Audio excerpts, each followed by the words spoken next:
салом ва кулли мухлисони канали Самбои ТВ Екатеринбург. Имрӯз мо дар Душанбе, бале, дар Душанбе, Тоҷикистон. Имрӯз пешкаши шумо видеоҳои бениҳоят зуд, хушрӯ, минтақаҳои миллӣ, ошхонаҳои миллӣ, кӯчаҳои шаҳри Душанберо пешкаши шумо мекунем. Тамошо кунем. Бо мо бошед. Инҷа гулистон аст. Инҷа гулистон аст. Албатта ба шумо гуфтанам, инҷа гулистон ва цирк дар ин кӯча аст. Кӯчаҳои цирк гулистон.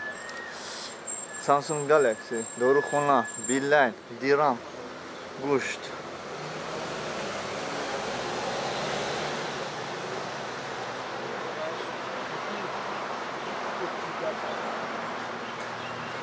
Оптика, дорухона, айнакҳо, Орион.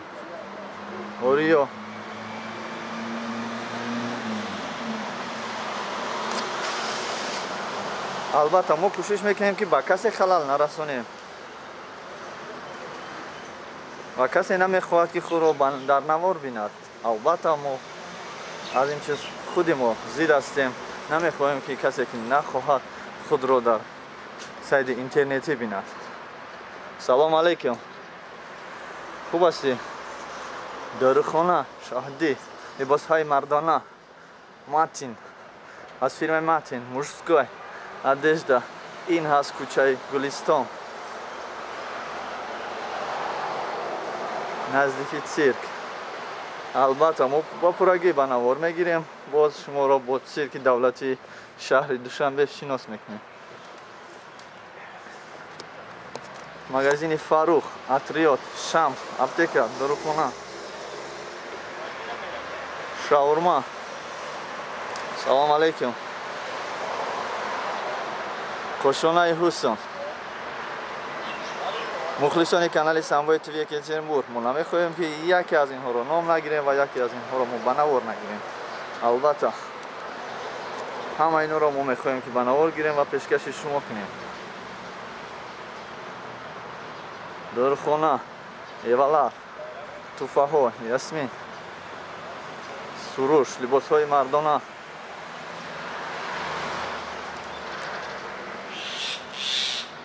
офарин, либосҳои кӯдакона.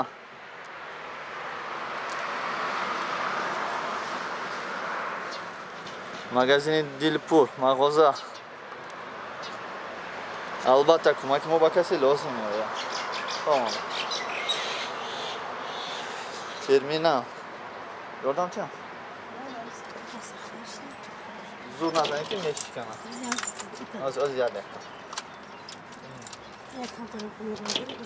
Ачфоне ба бема бардорам шумо вайкунем.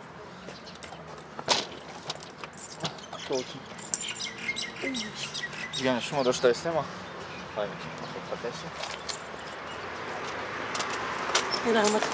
Саломат бошед. Мо барои дар хизматам. Хизмат мо ба касе лозим ояд. Марҳамат. Обращайтесь всегда. Саломат бошед. Кулли мухлисони канали Самбои ТВ Екатеринбург. Имрӯз мо дар кӯчаҳои Гулистон ҳастем. мо нахостем ки шумо дар кадр ғалт кунед. Агар хоҳиш дошта бошем марҳамат. мо аз канали Самбои ТВ Екатеринбург ҳастем. YouTube. Агар хоҳед ки тамошо кунед марҳамат. Ман ҳамин канали YouTube да шумо метавонед ки тамошо кунед. Ин канали мо. Ҳамаи ҳамин канали кӯчаҳои Душанбе дар ҳаминҷа ҳаст. Саломат бошед. Як чӣ гуфтаниам барои шумо блогерои тоҷик. тарзи зиёд кардани подписчикҳо дар мулки Душанбе.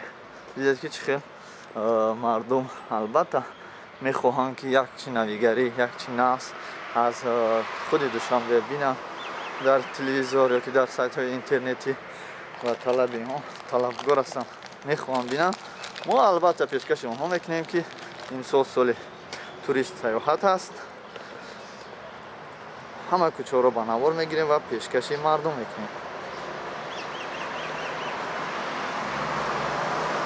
блогерои муҳтарам дар Тоҷикистон ҳар як кӯчаро ба навор гирифта, ҳар он ҷое ки мо натавонем ба навор гирифта, шумо ба навор гирем, дар сайтҳои интернетӣ партоем, то ки тамоми рӯи ҷаҳон мардуми тоҷик бинанд.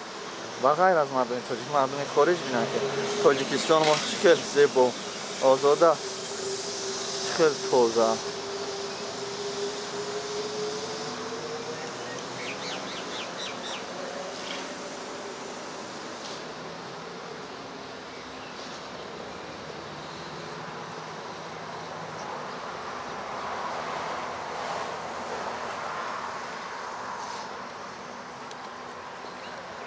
бародарони азиз, канали Самбои ТВ Екатеринбург.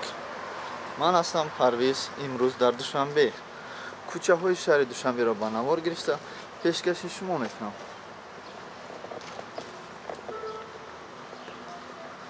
қаҳвахонаи беҳтарин дар Гулистон, нӯшокиҳои беҳтарин, хӯрокворӣ, мағозаи хӯроквории Гулистон дар худи кӯчаи Гулистонда.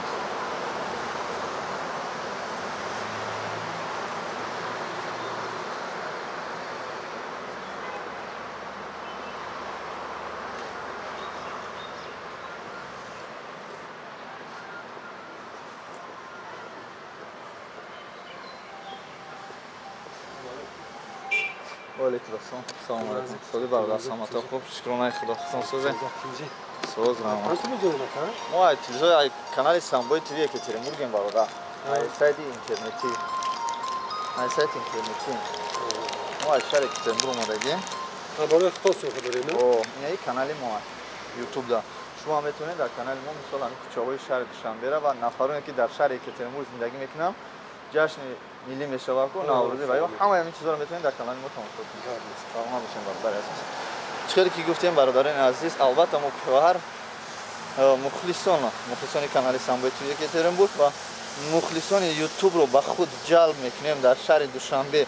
شما تماشا کنید که از اومدن ما 10,000 подписчик بود، 10,046 подписчик بود من در دوشنبه ام. شما ببینید که من چقدر подписчик در دوشنبه جمع میکنم و بلوگرایی که در شهر دوشنبه هستن در خود تاجیکستان هستن یاد گیرید که چه خیلی подписчик جمع کردن در کار. البته برای این ما چیکار کردیم؟ نام کانال خود رو پیچت کردیم.